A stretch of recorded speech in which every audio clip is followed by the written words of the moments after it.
Balwant Haryana YouTube channel पर आप सभी का स्वागत है, वेलकम है। आज का टाइटल थंबनेल तो देख ही लिया होगा वीडियो में। आज का जो अपना टाइटल है कि मोदी कनाडा आ रहे हैं। श्री नरेंद्र मोदी जी जो भारत के अपने इंडिया के प्रधानमंत्री हैं, वो कनाडा आ रहे हैं क्योंकि यहाँ पर G7 जो है ना, यानी कि 7 जो मेजर इंडस्ट्रियल कंट्री हैं, उनका एक सम्मेलन होने वाला है बिजनेस के उसमें मार्क करनी जो कनाडा के नए प्रधानमंत्री हैं, उसने स्पेशल कॉल करके बोला। ऐसा कोई और नहीं था, देश को भी शामिल किया जाए, क्योंकि इस 7 कंट्री में बता देता हूँ कौन से कंट्री हैं। जैसे कनाडा है, फ्रांस है, जर्मनी है, इटली है, जापान है, यूके है, इनके ब्रिटेन और यूएस, ये 7 कंट्री है, इन्हीं का वो था इसमें। लेकिन जब इन्होंने बैठक की, अपनी मीटिंग की, नए प्रधानमंत्री है जो कनाडा के, मार्क करनी, और इन्होंने डिसाइड किया कि इस जो मेजर इंडस्ट्री कॉन्फ्रेंस लगा लो, इनकी जो भी मतलब मीटिंग है G7 कंट्री की, अगर इसमें भारत को नहीं शामिल किया गया तो उसका कोई भी मीनिंग नहीं रह जाएगा। यानी कि उसकी बहुत इम्पोर्टेंस है। आज के हालात, आज का टाइम में देखें तो भारत का शामिल होना बहुत ही ज़रूरी है। इसलिए हर जो मसला है, जो मुद्दा है, तो सब चीज़ को पीछे रख करके उन्होंने मार्क करनी जो कनाडा के नए प्रधानमंत्री है, उसने श्री नरेंद्र मोदी जी को कॉल किया कि आप इसमें आएँ और शामिल हो। और बड़ी खुशी की बात यह है इंडियंस के लिए कि प्रधानमंत्री जी ने, नरेंद्र मोदी जी ने उसको न्योता को स्वीकार भी के लिए, इनविटेशन जो भेजे है, बात की है, कॉल से फ़ोन किया है, उसको स्वीकार भी किया है। और ये बता दो, मैं ये जो होने वाला है 15 और 16 जून के आसपास है, ये 2025, तो उसमें उन्होंने स्वीकृति दे दी है और आने के लिए, और आएंगे भी, शामिल भी होंगे। तो भारत के लिए क्यों इम्पोर्टेंट है ये इसमें शामिल होना। हालांकि उनको लिए तो है, कनाडा को तो पता ही है। कनाडा के तो अभी देखो कितना मंदी के हालात में गुजर रहे हैं, और जो पहले टुंड्रो थे उन्होंने ऐसे मतलब हालात कर दिए थे कि दोनों देशों के बीच में खटास पैदा हो गया था। तो उसी खाई को मिटाने के लिए बहुत अच्छी पहल की है कनाडा ने, और जो इनके रिश्ते और मधुर हो जाएंगे। पहले से मतलब वैसे तो कनाडा और इसके जो रिश्ते बहुत अच्छे रहे हैं इंडिया के, तो अभी दोनों देश के प्रधानमंत्री मिलेंगे, बातचीत होगी, आगे नए रास्ते खुलेंगे। क्योंकि देखो एक दूसरे का सहयोग करता है। एक दूसरा कंट्री जो है, जब इसको मिल बैठ करके कोई ऐसी समस्या का समाधान करता है, आगे आने वाले बहुत से रास्ते खुलते हैं। क्योंकि इंडियन कम से कम यहाँ पर कनाडा के अंदर 13-14 लाख इंडियन है इधर। तो उनको क्या, एक रोज़गार के नए अवसर मिलेंगे। वीज़ा प्रोसेस जो है, अभी बहुत सब ऐसी पाबंदी लगी हुई थी, वो हट जाएंगी, और PR के भी रास्ते खुल जाएंगे। इनके परमानेंट रेजिडेंसी एम्प्लॉयमेंट्स ज़्यादा से ज़्यादा मिलेगा इधर। तो इन्हीं चीज़ों को देखते हुए हम बोल सकते हैं कि इंडियंस के लिए बहुत ही फ़ायदेमंद रहेगा भारत के प्रधानमंत्री जब इधर आएंगे कनाडा में। और ये बहुत ही अच्छी पहल है कनाडा के लिए भी और इंडियंस के लिए भी। क्योंकि अभी के जो हालात कनाडा के देख रहे हैं हम लोग, इतना मतलब मंदी का दौर ही समझो। क्योंकि देखो, ना तो कोई स्टूडेंट यहाँ पर आ रहा है अभी, मतलब कहीं भी इनटेक्स बिल्कुल खाली जा रहे हैं। कितना इनकम होता था स्टूडेंट से, फीस उसको मिलता था जो यहाँ के कॉलेज हैं, कितने तो प्राइवेट स्कूल तो बंद हो गए हैं क्योंकि फ़ीस मिलता था। उसके बाद टैक्स जब भी ये मतलब इधर आकर के काम करते थे, ग्रोसरी खरीदते थे, रेंट पे या कुछ और लेते थे, गाड़ी लेते थे, गवर्नमेंट को तो इसका टैक्स तो मिलता ही था, यानी कि बहुत इनकम हो रही थी।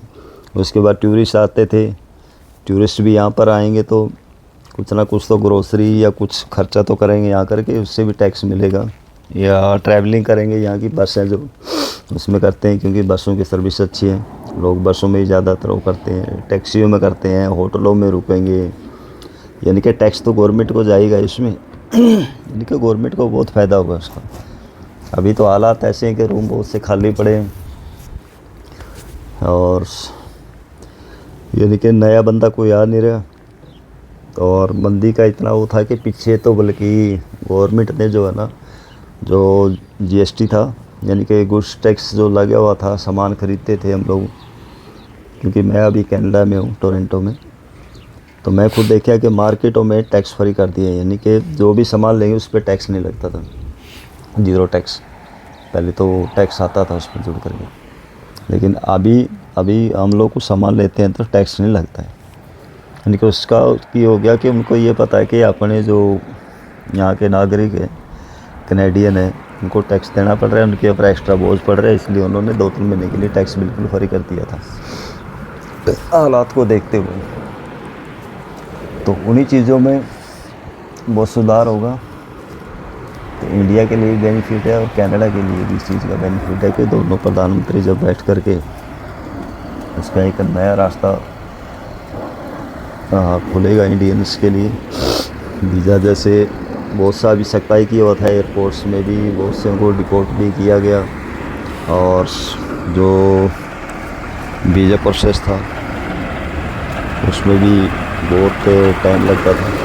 अभी जो वीज़ा प्रोसेस में भी टाइम नहीं लगेगा, और जो बहुत से ऐसा मतलब रूल्स, ऐसे नए नए रूल्स कनाडा में जो लाए गए स्टूडेंट के लिए या इंडियंस के लिए नहीं तो फॉरेनर के लिए, सबके लिए, लेकिन इंडिया के लिए क्यों लगता हमें इंडियन के ऊपर थोपा जा रहा है, क्योंकि यहाँ पर सबसे ज़्यादा जो रहने वाले हैं इंडियन ही है, इंडिया कम्युनिटी के बहुत ज़्यादा लोग हैं, तो असर तो इंडिया पे ही पड़ता ना इसके लिए उनको, क्योंकि कितने दिन से पीआर के लिए जूझ रहे हैं स्टूडेंट। उनका अगर वीज़ा स्टडी ख़त्म होगी तो 3 साल का उनको वर्क परमिट मिलता था, अभी अगर पोस्ट ग्रेजुएशन नहीं है तो उनको वर्क परमिट भी नहीं मिलता, प्लस 2 वाले की तो वर्क परमिट ही नहीं दे रहे।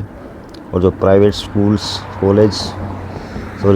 कॉलेज में पढ़ता है उसको तो वर्क परमिट बिल्कुल बैन है, उसको तो मिलेगा ही नहीं, उसका तो फीस भी बर्बाद है। तो उसके बाद अगर आपको वर्क परमिट मिल गया तो फिर पीआर के लिए भी बहुत से अड़चन थी। अभी बहुत से रास्ते खुल जाएंगे एम्प्लॉयमेंट्स के भी, यानी कि रोज़गार भी मिलेंगे, और इसके साथ साथ आपको पीआर का भी रास्ता खुल जाएगा, यानी कि कुल मिलाकर के बहुत सा बेनिफिट होगा इंडियंस के लिए। क्योंकि कोई भी देश का एक देश से अच्छा मतलब थोड़ा तालमेल बना रहता है, रिश्ता रहता है, तो कुछ ना कुछ उसका बेनिफिट रहता ही है। वैसे भी व्यापार में भी बहुत सी चीज़ों पर मतलब जो बैन था उधर से सामान नहीं आता था, महंगा हो गया था सामान इधर, तो अभी बहुत सा सामान जब आएगा उस हिसाब से भी मतलब थोड़ा सस्ता भी हो जाएगा। टिकट्स वगैरह भी महंगा हो गया था, अभी टिकट्स भी थोड़ा सा क्योंकि टैक्स वगैरह बढ़ गया था, इसके लिए उसमें भी थोड़ा फ़ायदा हो जाएगा। यानी कि कुल मिलाकर के जो G7 है, और इसमें मार्क करनी जो कनाडा के प्रधानमंत्री है कॉल करके भारत के प्रधानमंत्री श्री नरेंद्र मोदी जी को बुलाया है, ये 15-16 जून को होने वाला है जो, तो उसमें उन्होंने भी इसको स्वीकार किया आने के लिए। बहुत अच्छी बात है, बड़ी खुशी की बात है भारतीयों के लिए ये, कि चलो एक कुछ ना कुछ तो नया रास्ता खुलेगा। तो आप लोगों को ये जानकारी, ये वीडियो कैसा लगे, हालांकि इतना हर न्यूज़ पे मिल रहा है तो मैं कोई नई जानकारी दे रहा हूँ अपडेट, क्योंकि मेरे को तो देखो चलो एक पर्सनल खुशी हुई है, मतलब बाकी तो खुशी तो सभी को है, चलो एक कंट्री दूसरे कंट्री का सहयोग करेगा भाई, अच्छी जो रिश्ते बनेंगे, थोड़े से जो रिश्तों में खटास आ गई थी, एक नया रास्ता खुलेगा। तो जानकारी तो तकरीबन, क्योंकि हर चैनल पे जो रिकमेंडेड जो चैनल है, न्यूज़ चैनल है, उन्होंने सबने मतलब दिया हुआ है, तो हमें भी लगेगी तो भाई क्यों नहीं हम लोग साझा करेंगे दूसरे को खुशी। तो आप लोग बने रहें बलवंत हरियाणा यूट्यूब चैनल पर कोई नई अपडेट के लिए, और उसके बाद क्या क्या नए रास्ते खुलते हैं उस पर भी अपना एक वीडियो आएगा।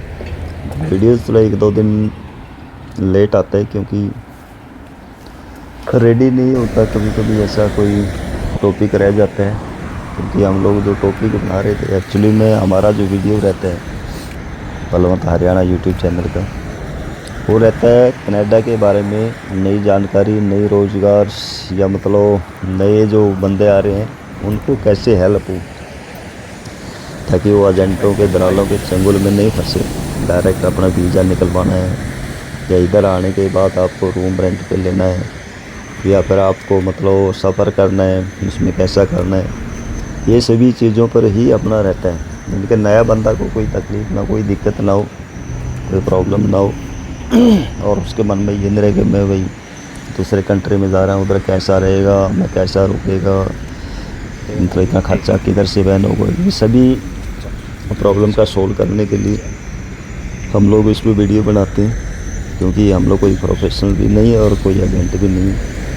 हाँ, एक थोड़ा सा रिक्वेस्ट है कि चैनल को आप प्लीज़ सब्सक्राइब ज़रूर कर लें और शेयर कर दें। और आपका कोई कमेंट है, कुछ भी आपको पूछना तो कमेंट करें, उसका रिप्लाई मिलेगा, 100% रिप्लाई मिलेगा। 100 नहीं बल्कि 101% आपको रिप्लाई मिलेगा उसका। हो सकता है देर शेर हो सकती है। ओके जी, थैंक यू, शुक्रिया।